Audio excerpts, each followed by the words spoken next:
نحمد ونصلی علی رسولہ الکریم والمہدی الموعود علیہ الصلاۃ والتسلیم، اما بعد فقد قال اللہ تبارک و تعالی فی کلامہ القدیم والفرقان الحکیم، اعوذ باللہ من الشیطان الرجیم، بسم اللہ الرحمن الرحیم، ان الصلاۃ تنہی عن الفحشاء والمنکر الی آخر الآیہ۔ معزز سامعین کرام، عزت مآب خواتین، پیارے بچوں، اللہ تبارک و تعالیٰ کا فرمان مبارک ہے کہ بے شک نماز فحش کاموں سے اور برائی سے روکتی ہے۔ نماز کیا ہے، نماز کی اہمیت کیا ہے، شاید ہی کوئی اللہ پر ایمان لانے والا ہو جو نہیں جانتا۔ سب لوگ جانتے ہیں کہ سب سے پہلی جو چیز کے تعلق سے پوچھ ہونے والی ہے وہ نماز ہے۔ نماز کا مقام بہت اونچا مقام ہے۔ اللہ پر ایمان لانے والے جتنے ہیں، چاہے وہ دنیا کے جس کونے میں رہنے والے ہیں، جس عمر کے بھی ہیں، مرد ہیں کہ عورتیں ہیں، بچے، جوان، بوڑھے، سب کو معلوم ہے کہ نماز اسلام میں اور ایمان کے لیے کیا مقام رکھتی ہے۔ لیکن سب سے زیادہ جو غفلت برتی جاتی ہے اسلام کے تمام ارکان میں، اس کو نماز کے ہی نام سے یاد کیا جاتا ہے۔ اور روزے ہیں، اور روزے سال بھر جس نے نماز نہ پڑھی ہو وہ بھی روزے رکھنے کے لیے تیار ہو جاتا ہے۔ حج ہے، جس نے برسا برس نماز نہیں پڑھی وہ بھی حج کرنے کے لیے تیار ہو جاتا ہے، کیونکہ سب ان فرائض کی ادائیگی کرنا چاہتے ہیں، لیکن جو جس فرض کی سب سے زیادہ جس فرض کے تعلق سے انسان غفلت برتتا ہے اس کو نماز کے نام سے یاد کیا جاتا ہے۔ آپ خود دیکھو کہ کسی بھی جگہ پر جہاں مساجد میں نماز ہو رہی ہے اور مسجد سے نکلنے والے افراد کتنے ہیں، اور وہ نکل کر اپنے گھروں کو جب جاتے ہیں تو راستے آباد کرنے والے کتنے افراد ہوا کرتے ہیں۔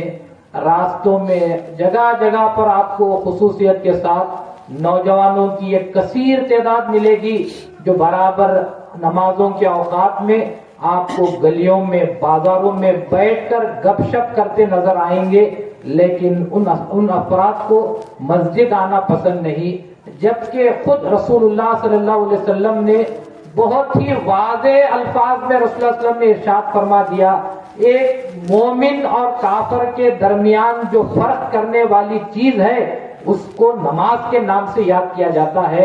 یعنی مومن کون ہے اور کافر کون ہے کیسے معلوم ہو سکتا ہے؟ تو رسول اللہ صلی اللہ علیہ وسلم نے فرمایا کہ دونوں کے درمیان فرق کرنے والی چیز نماز ہی ہے۔ کیسے آپ معلوم کر سکتے ہیں؟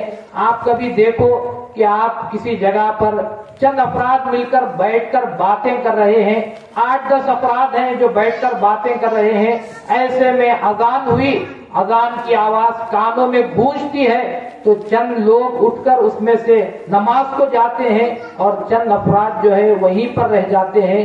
کیا معلوم ہوتا ہے کہ اٹھ کر جانے والے مومن ہیں اور جو وہاں پر بیٹھ گئے وہ کافر ہی تصور کیے جاتے ہیں، کیونکہ اگر مومن ہوتے تو وہ بھی اٹھ کر نماز کو چلے جاتے۔ اسی لیے رسول اللہ صلی اللہ علیہ وسلم نے ارشاد فرمایا کہ مومن اور کافر کے درمیان فرق کرنے والی چیز کو نماز کے نام سے یاد کیا جاتا ہے۔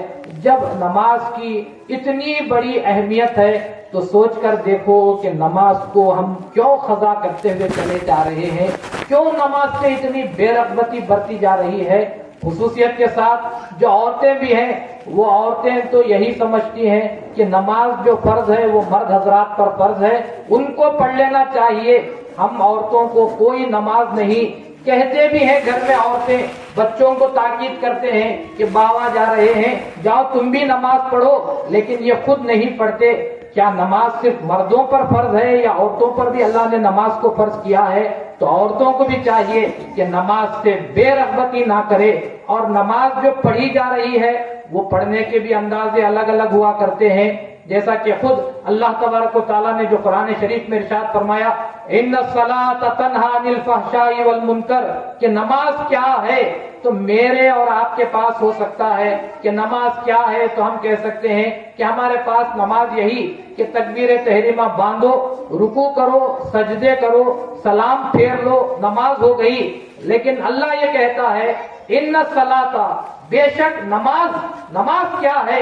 تو کہا تنہی عن الفحشاء والمنکر، کہ نماز وہ ہے جو تجھے فحش کاموں سے منع کرے، فحش کام کرنے سے روکے، منکر کام کرنے سے روکے۔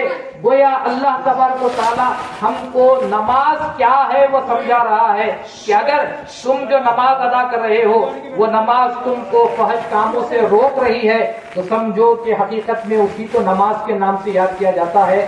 منکر کام، ایسا کام جس کو اللہ اور اللہ کے رسول پسند نہ کرتے ہو، نماز بھی پڑھی جا رہی ہے، یعنی مسجد کو گئے، اذان ہوئی، اذان کی آواز کو سنا، مسجد کو گئے، نماز پڑھ لیا، سلام پھیرنے کے بعد جیسے ہی مسجد کے باہر قدم رکھے زبان سے فحش الفاظ ادا ہو رہے ہیں، ہاتھوں سے فحش کام کیا جا رہا ہے، زبان سے منکر الفاظ بھی ہو رہے ہیں، اور پیروں سے چل کر منکر جگہ بھی جا رہے ہیں، تو خود آپ سوچ کر دیکھو کہ جب اللہ یہ کہتا ہے کہ نماز فحش کاموں سے، منکر کاموں سے روکتی ہے اور تیری نماز تجھے نہیں روکتی، اس کا مطلب کیا ہے؟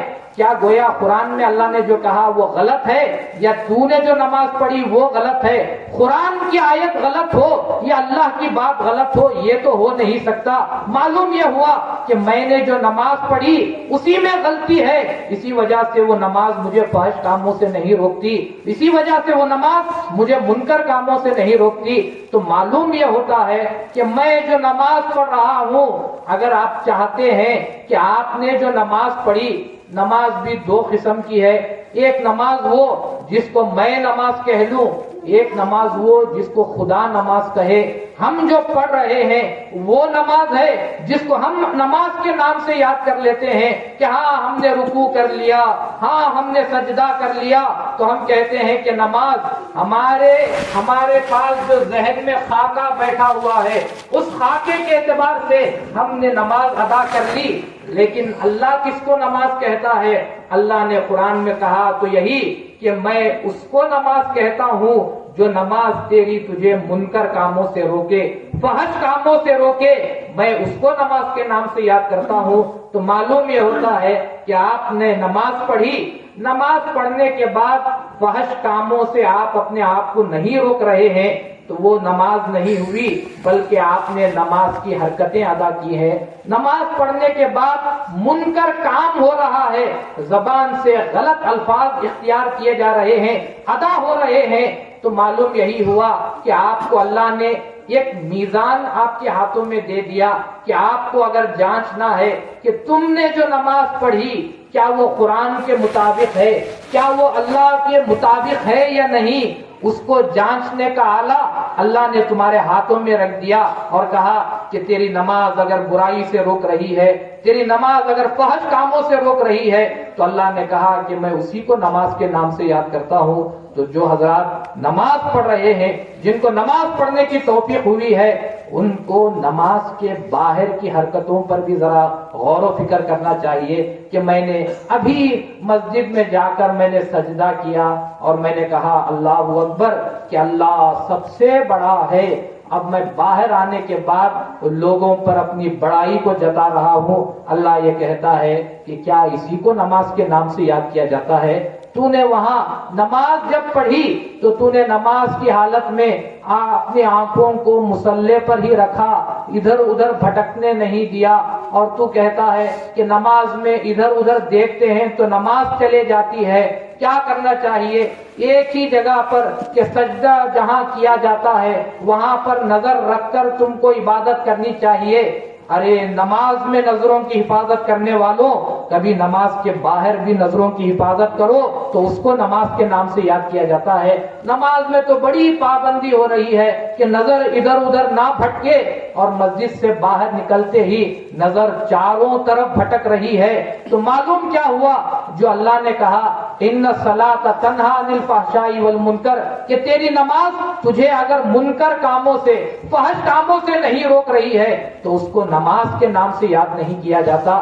تو جس انسان نے صحیح معنی میں نماز پڑھی ہے، کہ جس نے کہا اور وہ نماز پڑھ کر باہر نکلتا ہے تو وہ ضرور ضرور سوچتا ہے کہ نماز میں میں نے اپنی نظروں کو بھٹکنے نہیں دیا، تو اب نماز کے باہر بھی مجھے اپنی نظروں کی حفاظت کرنی چاہیے، تو اس کو نماز کے نام سے یاد کیا جاتا ہے۔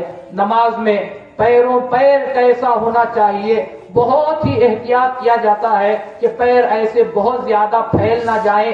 انسان کو جیسے نماز میں کھڑنے کا طریقہ ہے اس طرح قدموں کی حفاظت ہونی چاہیے۔ سجدہ کرتے ہیں تو پیر اوپر اٹھنا نہیں چاہیے، انگلیاں قبلے کی طرف ہونی چاہیے۔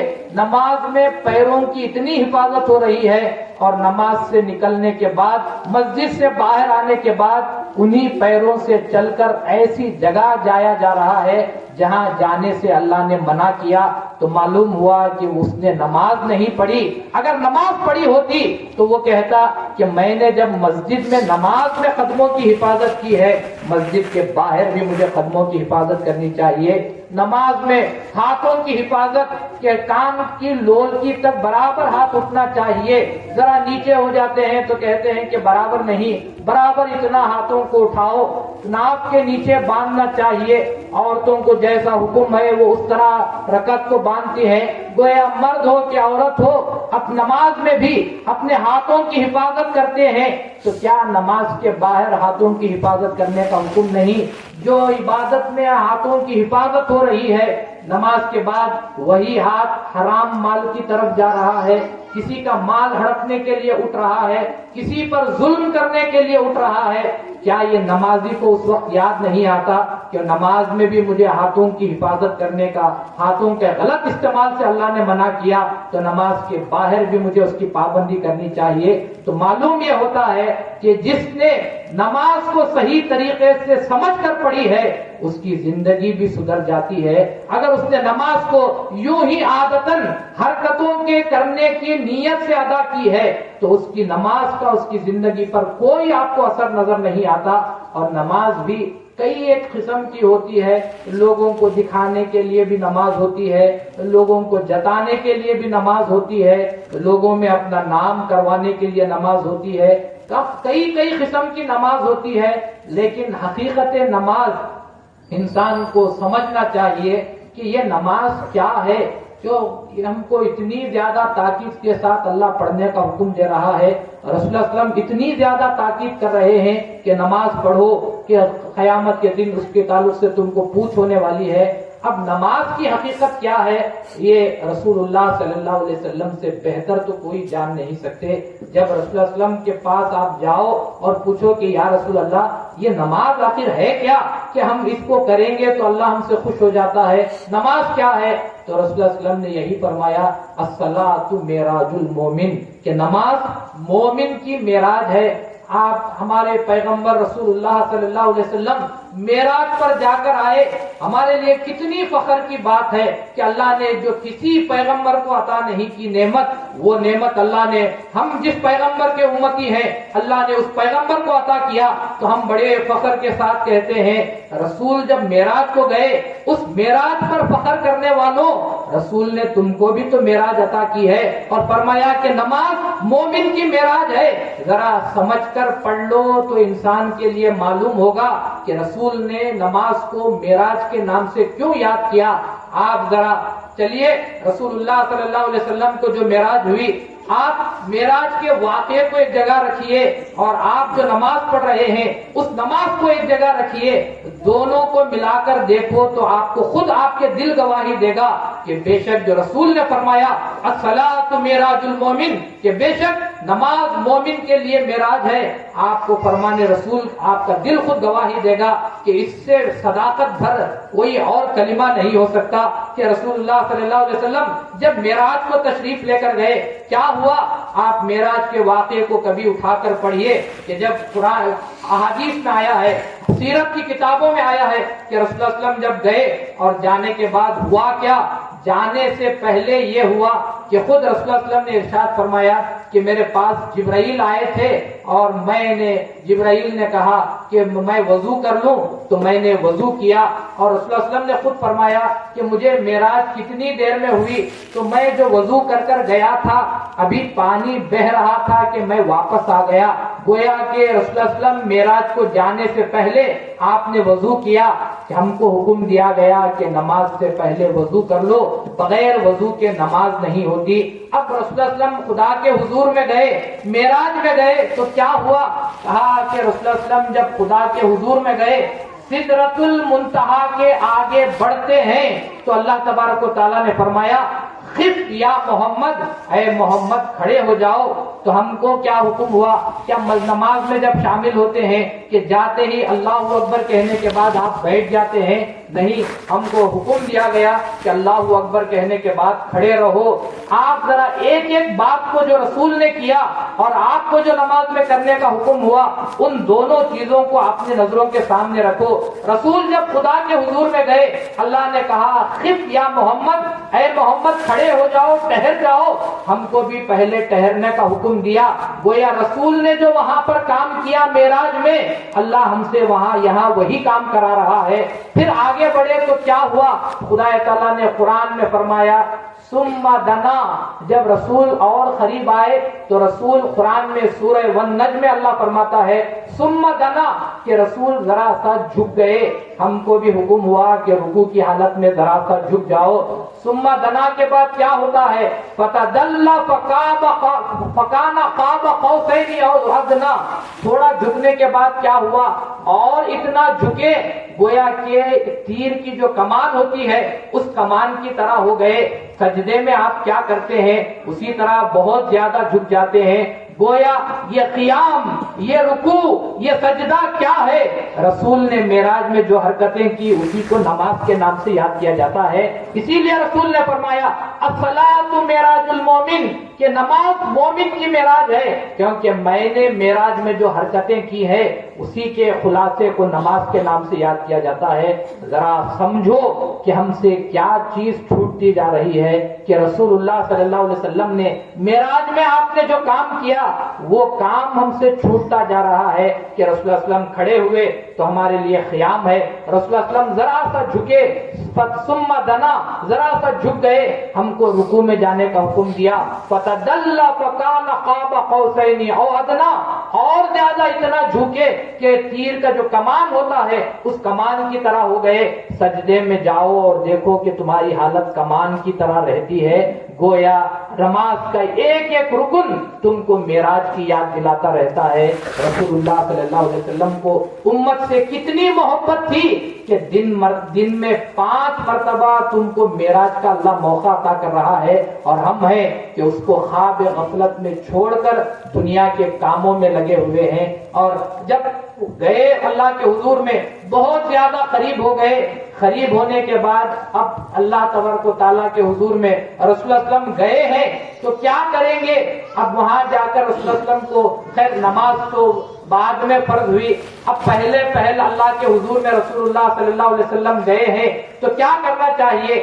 اب اللہ کے پاس کیا لے کر جاتے، کیا دنیا کی کوئی چیزوں کو لے کر جاتے، اب وہ پوری کائنات اسی کی ہے، کیا چیز لے کر جا کر رسول اللہ صلی اللہ علیہ وسلم اللہ کے پاس دے سکتے ہیں۔ تو رسول اللہ صلی اللہ علیہ وسلم کو یہ چیز اللہ نے عطا کی۔ رسول اللہ صلی اللہ علیہ وسلم نے فرمایا التحیات للہ والصلوات والطیبات، کہ جو التحیات ہیں یعنی جو قولی عبادتیں ہیں، جو فعلی عبادتیں ہیں، جو عملی عبادتیں ہیں، جو مالی عبادتیں ہیں، سب تمام تیرے لیے ہیں۔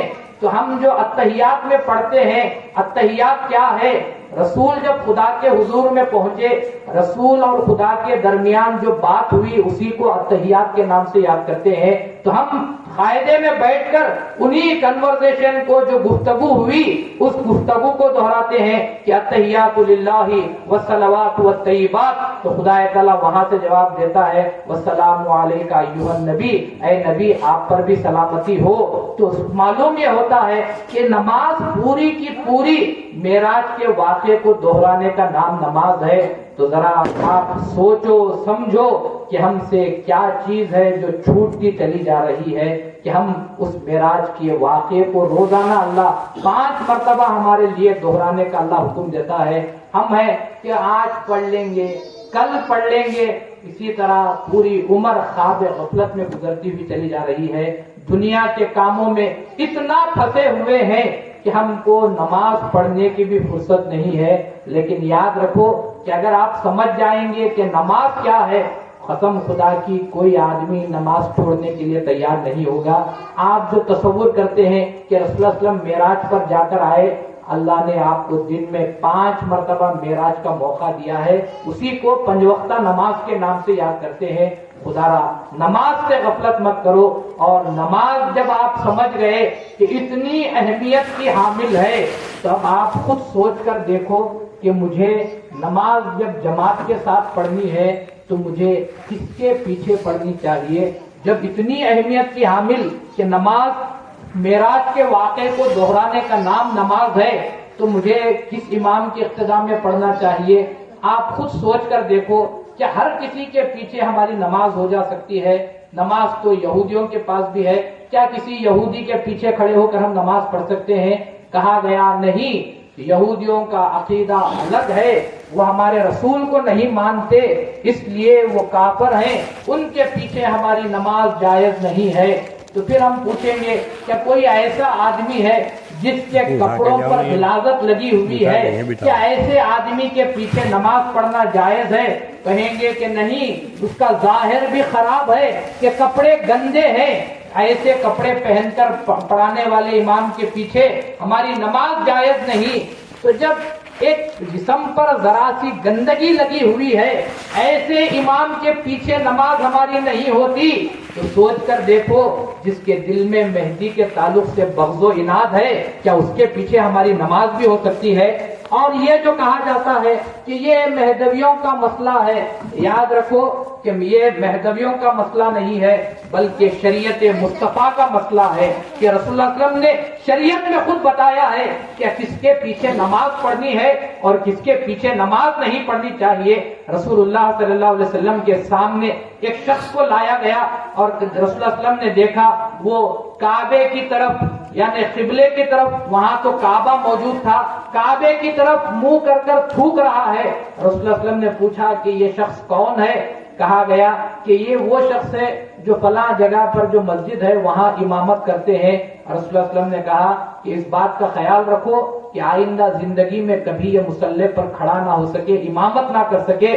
لوگوں نے پوچھا یا رسول اللہ کیوں؟ رسول اللہ صلی اللہ علیہ وسلم نے فرمایا کہ یہ جس کے پاس کعبے کی عظمت نہیں، کعبے کی توہین کرتا ہے، اس کو امامت کا حق حاصل نہیں، اس کے پیچھے نماز بھی نہیں ہو سکتی۔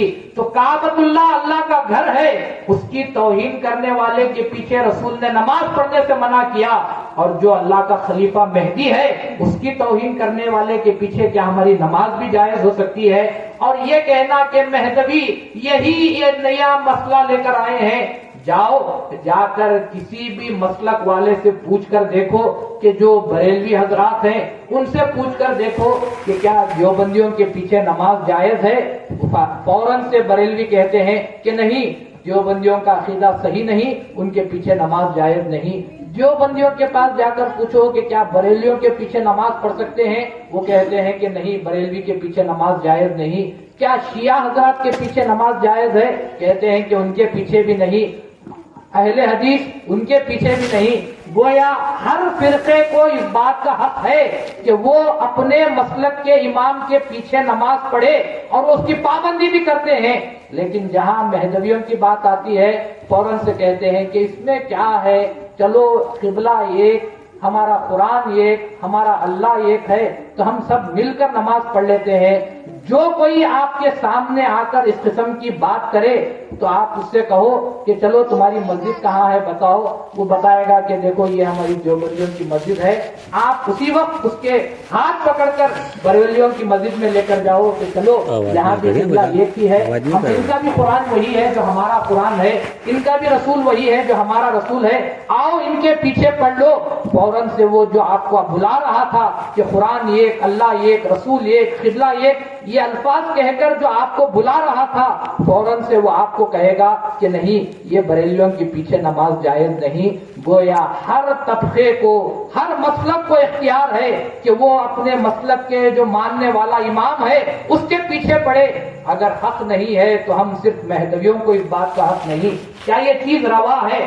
خیر غیروں کی بات چھوڑیے, خود ہم ماننے والوں نے ہمارا کیا حشر کر رکھا ہے کہ ہر ایک مسلک والا اپنے اپنے مسلک پر پابند ہے, اور ہم مہدوی جو اللہ کے خلیفے کو ماننے کا دعویٰ کرتے ہیں, ہمارے اندر ہی یہ حالت پیدا ہو گئی کہ ہم کہتے ہیں کہ کسی کے بھی پیچھے نماز ہو سکتی ہے. یاد رکھو اس سے بڑھ کر امامنا مہدی موعود علیہ السلام کی بے حرمتی کی اور کوئی بات ہو نہیں سکتی کہ وہ آپ کو جو ہے, آپ کے امام کو مہدی موعود علیہ السلام کو غلط الفاظ سے استعمال کرے اور آپ اس کے پیچھے نماز پڑھے اور کہیں کہ میری نماز ہو گئی.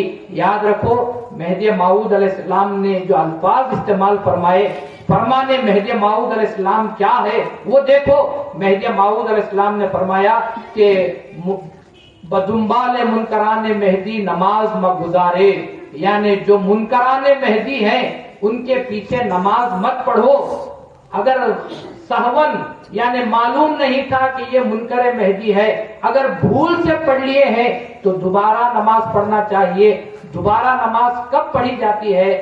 جب نماز ہی نہیں ہوتی تو دوبارہ نماز پڑھنے کا حکم دیا جاتا ہے. گویا مہدی موعود علیہ السلام نے صاف طور پر کہہ دیا کہ تم منکران مہدی کے پیچھے نماز پڑھ بھی لو تو وہ نماز خدا کے پاس قبول ہی نہیں ہوتی. جو نماز قبول ہی نہیں ہو رہی ہے اس پر ہم مہدویوں کا الزام ہے کہ ہم نے نماز پڑھ لی. یاد رکھو کہ وہ نماز ہی نہیں ہوتی. مثال کے طور پر ہماری ہی مسجد ہے, اب ایک امام صاحب نے نماز پڑھائی, نماز پڑھانے کے بعد امام صاحب کو جو ہے خیال آیا کہ میں وضو کرنا تو میں نے بھول ہی گیا, اچانک سے اذان ہوئی تو میں جلدی آ کر جو ہے میں نے نماز پڑھا دی, وضو کرنے کا مجھے خیال نہ رہا. اب نماز ہو جانے کے بعد جو ہے وہ اعلان کرے کہ میں بغیر وضو کے میں نے نماز پڑھا دی, تو کیا یہ لوگ کہیں گے کہ ٹھیک ہے چلتا ہے, چلو کوئی بات نہیں؟ فوراً سے سب لوگ کہیں گے کہ جاؤ وضو کر آؤ, دوبارہ نماز پڑھاؤ. گویا بغیر وضو کے جو نماز پڑھائی گئی وہ نماز ہی نہیں ہوتی, تو پھر سے وضو کر نماز پڑھایا جاتا ہے. یہی معاملہ تصدیق مہدی کا ہے کہ جس نے تصدیق ہی نہ کی ہو آپ اس کے پیچھے نماز پڑھیں اور یہ سمجھیں کہ میری نماز ہو گئی. حقیقت میں مہدی موعود نے فرمایا اس کے پیچھے نماز ہی نہیں ہوتی. گویا اگر آپ لاکھ نمازیں ان کے پیچھے پڑھ لیں تب بھی یاد رکھو وہ نمازیں تمہارے تعلق سے, ان نمازوں کے تعلق سے یہی لکھا جائے گا کہ وہ نماز تم نے نہیں پڑھی.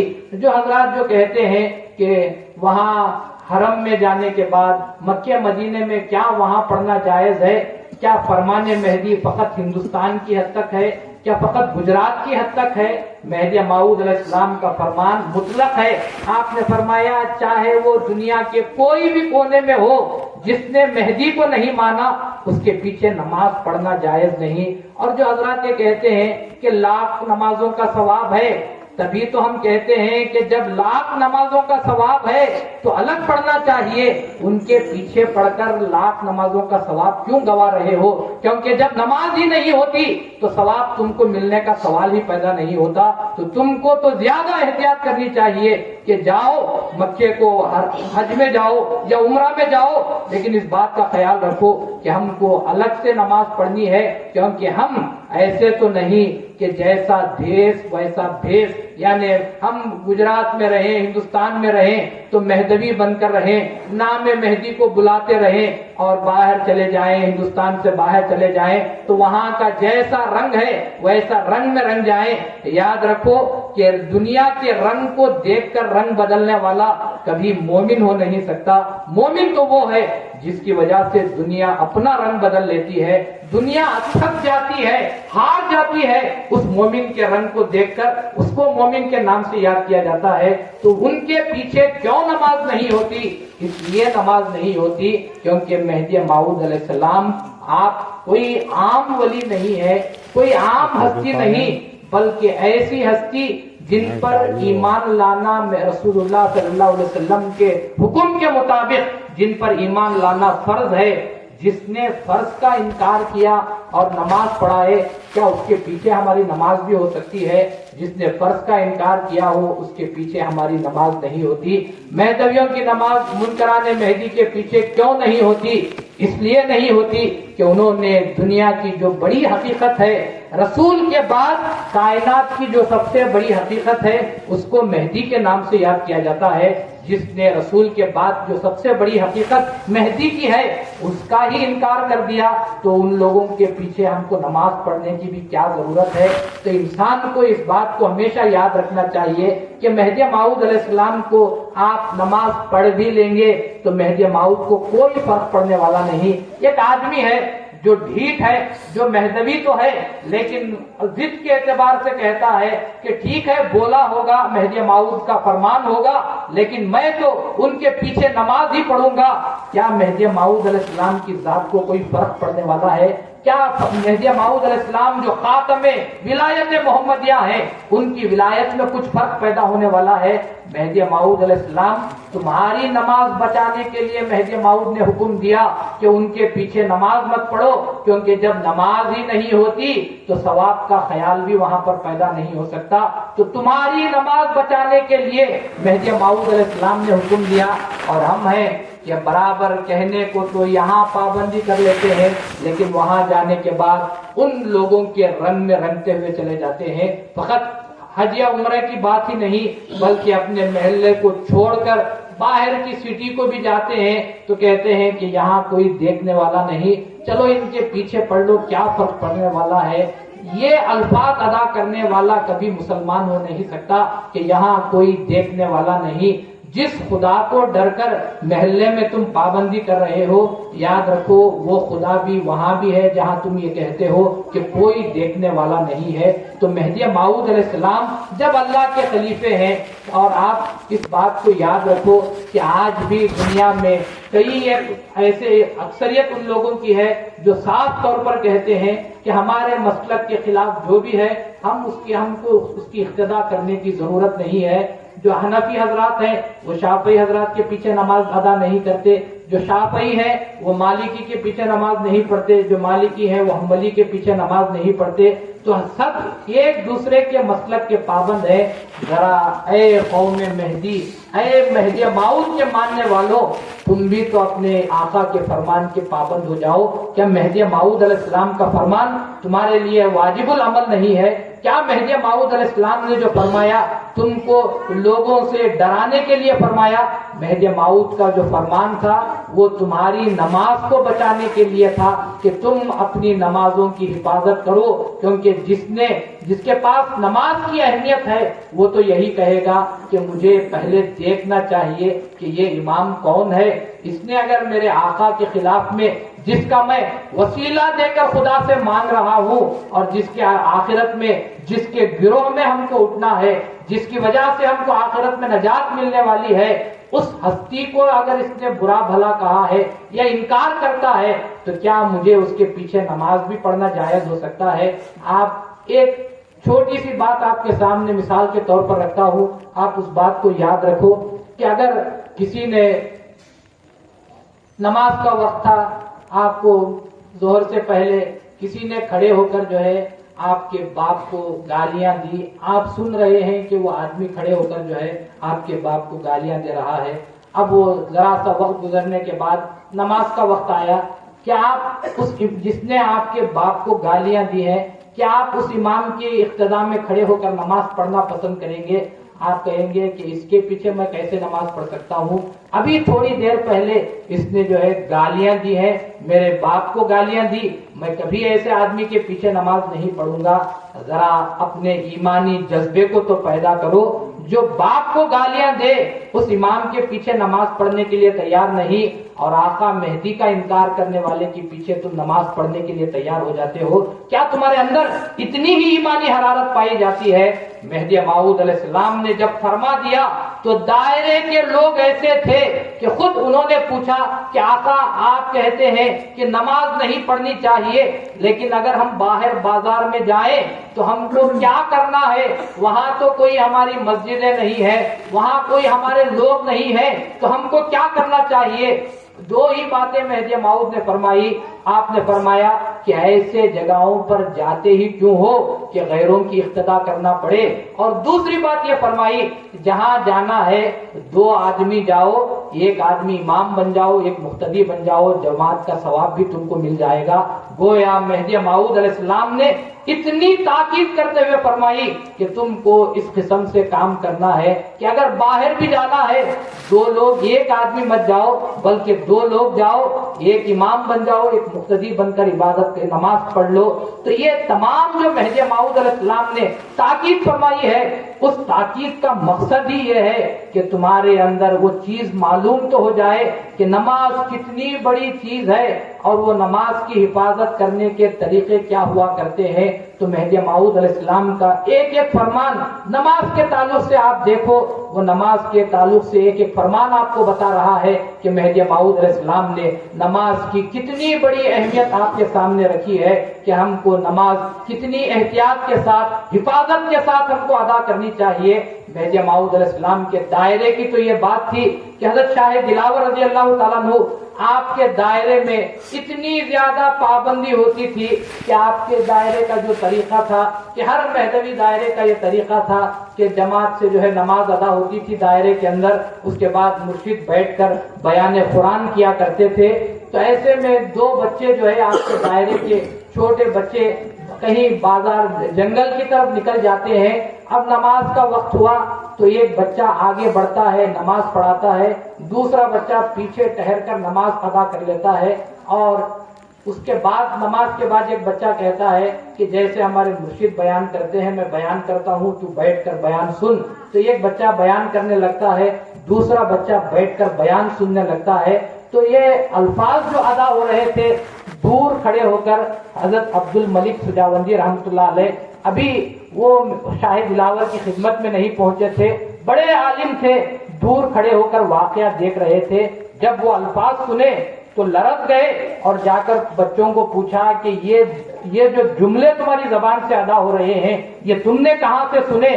تو کہا کہ ہمارے مرشد کا دائرہ ہے، مرشد یہ بیان کرتے ہیں تو ہم نے سنا اور ہم نے ان کی نقل اتاری ہے۔ تو کہا کہ مجھے ان کے پاس لے کر چلو، تو فوراً سے حضرت شاہ دلاور رضی اللہ تعالیٰ عنہ کے پاس آپ کو لے جاتے ہیں اور ان بچوں کا پورا واقعہ حضرت عبد الملک سجاوندی رحمۃ اللہ علیہ بیان کرتے ہیں۔ تو معلوم یہ ہوتا ہے کہ دائرے کے بچوں کو بھی یہ تمیز تھی کہ وہ جب جاتے تھے تو دو جاتے تھے اور الگ جماعت بنا کر نماز پڑھتے تھے۔ آج ہم بڑوں کو کیا ہو گیا کہ ہمارے پاس سے مہدی کی عظمت چلی گئی؟ کیا آپ کو نام مہدی کی عظمت کا بھی کوئی تصور نہیں؟ کیا آپ لوگوں کے پاس فقط یہی ہے کہ یہ حرکتیں ادا کرنے کو اللہ پسند کرتا ہے؟ خدا تو یہ کہتا ہے نماز وہ ہے جو میرے خلیفے کی اتباع میں کام کرتے ہیں، میں اس کو نماز کے نام سے یاد کرتا ہوں۔ آپ سمجھ رہے ہیں کہ نماز پڑھنے سے آپ کو ثواب ملتا ہے؟ یاد رکھو نماز پڑھنے سے ثواب نہیں ملتا، کئی دفعہ ایسا بھی ہوتا ہے کہ نماز پڑھنے سے عذاب بھی مل جاتا ہے کہ رسول اللہ صلی اللہ علیہ وسلم کے تعلق سے احادیث میں آیا ہے کہ ایک مرتبہ آپ اپنے قافلے کے ساتھ جا رہے تھے، ایک مقام پر آپ رکتے ہیں کہ مغرب کی نماز کا وقت ہے، آپ نے وہاں قیام کیا، لیکن اللہ کی طرف سے آپ کو معلوم ہوا کہ یہ جگہ منحوس ہے، یہاں خدا کی طرف سے لعنت برستی رہتی ہے۔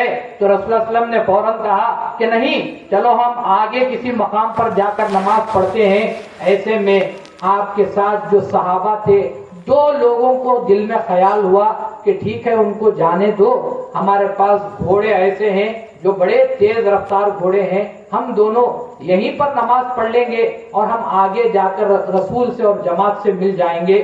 تو انہوں نے جس مقام پر رسول نے نماز پڑھنے سے منع کیا تھا اسی مقام پر وہ نماز مغرب کی ادا کرتے ہیں اور گھوڑا دوڑاتے ہوئے تیزی کے ساتھ جا کر صحابہ اکرام سے رسول سے مل جاتے ہیں۔ کسی نے رسول اللہ علیہ وسلم سے یہ عرض کیا کہ یا رسول اللہ، یہ جو دو افراد ابھی آئے ہیں انہوں نے اسی مقام پر مغرب کی نماز ادا کی ہے جہاں نماز پڑھنے سے آپ نے منع کیا تھا۔ رسول اللہ علیہ وسلم نے جب سنا تو آپ کی زبان سے اتنا ہی الفاظ نکلے، من خالفنی خالفہ اللہ، جس نے میری مخالفت کی اللہ اس کی مخالفت کرے گا۔ روایتوں میں آتا ہے کہ وہ ایک نافرمانی کی وجہ سے اللہ نے ان کے ایمان کو سلب کر لیا اور ان کا جو خاتمہ ہوا وہ ایمان کی حالت پر نہیں ہوا۔ تو کیا نماز پڑھنا کوئی گناہ کا کام تھا؟ نماز کا وقت ہے، مغرب کا وقت ہے، انہوں نے مغرب کے وقت میں مغرب کی نماز پڑھی، کیا نماز پڑھنے سے بھی ایمان سلب ہو جاتا ہے؟ کہا گیا کہ وہ نماز ہی کیا جس میں اللہ کے رسول کی مخالفت کی جائے، کیونکہ نماز ہے کیا جس میں رسول سے محبت کا دعویٰ ہو، اس کو نماز کے نام سے یاد کرتے ہیں۔ تو معلوم یہ ہوتا ہے رسول کی مخالفت میں جو نماز پڑھی اس نماز سے ثواب نہیں بلکہ ایمان کو چھین لیا جاتا ہے۔ تو اسی طرح مہدی اللہ کے خلیفے ہیں، ہم سیرت رسول ہیں، ان کی مخالفت کر کر ان کے فرمان کو چھوڑ کر اگر منکران مہدی کے پیچھے نماز پڑھو گے یاد رکھو ثواب تو نہیں ملے گا، بے شک مہدی کی مخالفت کرنے کا جو عذاب ہے وہ اس نمازی پر ضرور آ جاتا ہے۔ تو اب آپ فیصلہ کرو کہ کیا مہدی کے فرمان کی مخالفت میں ہم کو نماز پڑھنی ہے یا مہدی کے فرمان کی اطاعت کرتے ہوئے فرما برداری کرتے ہوئے ہم کو وہ نماز پڑھنی چاہیے۔ اسی لیے پہلے ہی میں نے کہا پہلے سمجھ لو کہ نماز کس کو کہا جاتا ہے۔ نماز فرما برداری کو نماز کے نام سے یاد کیا جاتا ہے۔ جس انسان کے پاس فرما برداری نام کی چیز نہیں، اطاعت نہیں ہے، وہ لاکھ سجدے کر لے لیکن اس کی نماز کو خدا تعالیٰ بھی قبول نہیں کرتا۔ کیا قرآن میں بھی یہ نہیں ہے کہ اللہ تبارک و تعالیٰ نے سورہ ماعون میں یہاں تک فرمایا کہ فویل للمصلین، جو نماز پڑھنے والے مصلی ہیں، جو نماز پڑھنے والی ہے ان کے لیے تباہی اور بربادی ہے۔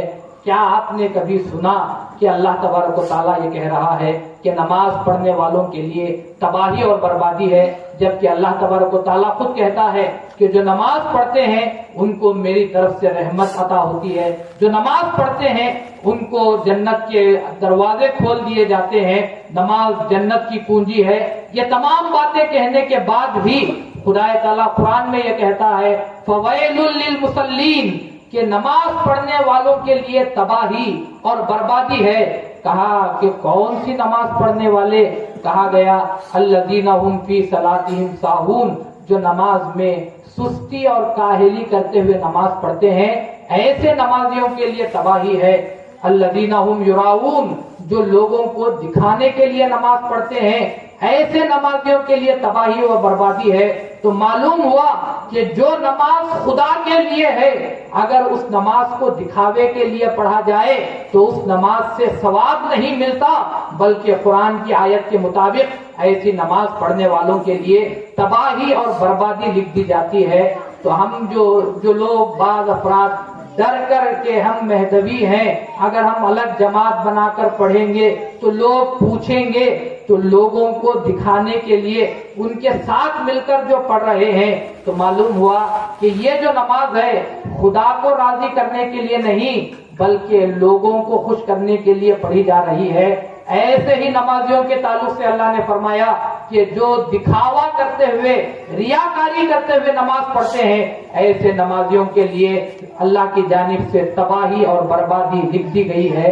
تو مہدویوں، جب تم کہتے ہو کہ مہدی آئے اور گئے ان کا ہر فرمان سچا ہے تو ہم کو بھی چاہیے امامنا مہدی موعود علیہ السلام کے ہر فرمان کی اطاعت کریں۔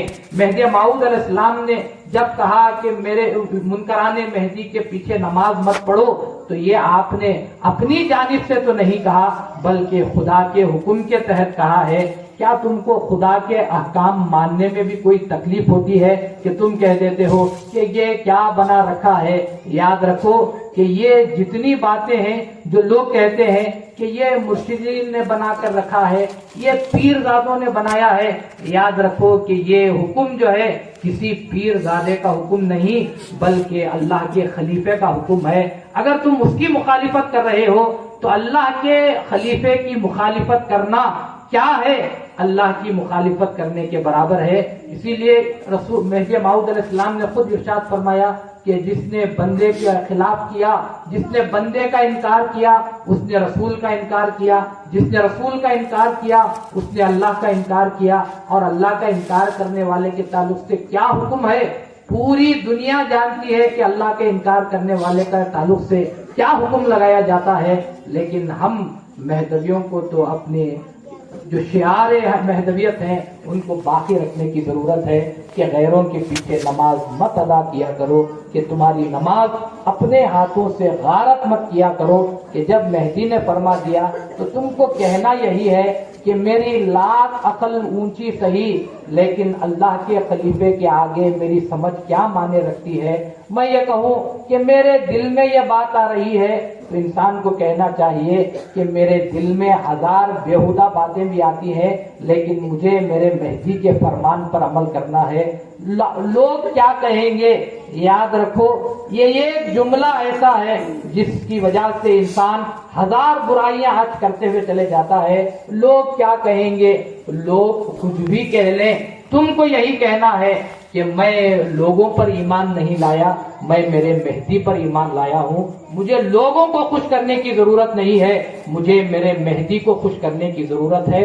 تو اس پابندی کے لیے حضرت بندگی میاں سید خودمیر صدیق ولایت سید الشہداء رضی اللہ تعالیٰ عنہ نے جو نسخہ ہمارے ہاتھوں میں دیا ہے وہ نسخہ بڑا نسخہ کیمیا ہے کہ بندگی میاں نے ہم کو طریقہ بتایا کہ مہدی کے فرمان کو ماننے کا صحیح طریقہ کیا ہے۔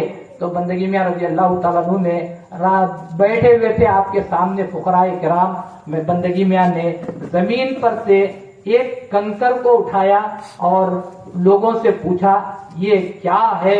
تو لوگوں نے، فقراء جو آپ کے دائرے کے تھے انہوں نے کہا کنکر ہے۔ تو بندگی میاں نے کہا کہ اگر میں کہوں کہ مہدی نے اس کو جوہر کہا ہے تو آپ بتاؤ کیا کہو گے؟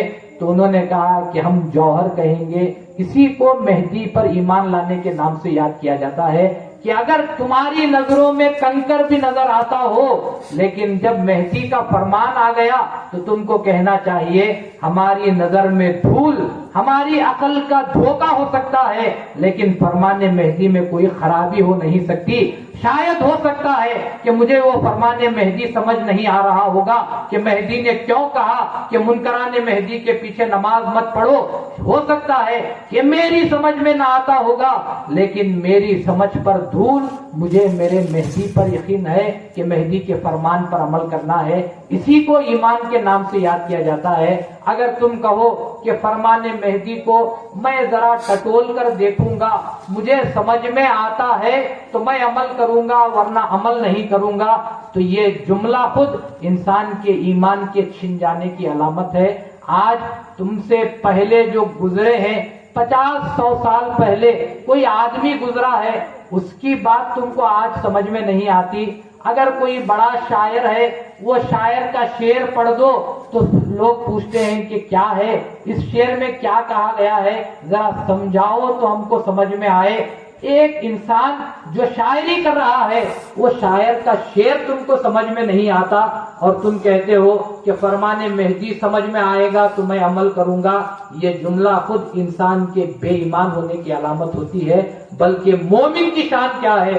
مومن یہی کہے کہ مجھے سمجھ میں آئے کہ نہ آئے، مجھے فرمان مہدی پر یقین ہے، مجھے اس پر عمل کر لینا چاہیے۔ اسی کو ایمان کے نام سے یاد کیا جاتا ہے۔ کیا آپ کو حضرت بندگی میاں رضی اللہ تعالیٰ عنہ کے دائرے کے فقراء کا وہ جو عمل تھا کیا آپ کی نظروں سے اوجھل ہو گیا کہ بندگی میں رضی اللہ تعالیٰ عنہ 60 فقراء کو لے کر جو جنگ کرنے کے لیے گئے، 40 فقراء کو دائرے کی حفاظت کے لیے رکھا اور نیزے سے ایک لکیر کو کھینچنے کے بعد آپ نے فقراء سے کہا جنگ کا نقشہ کچھ بھی ہو جائے لیکن اس لکیر کے باہر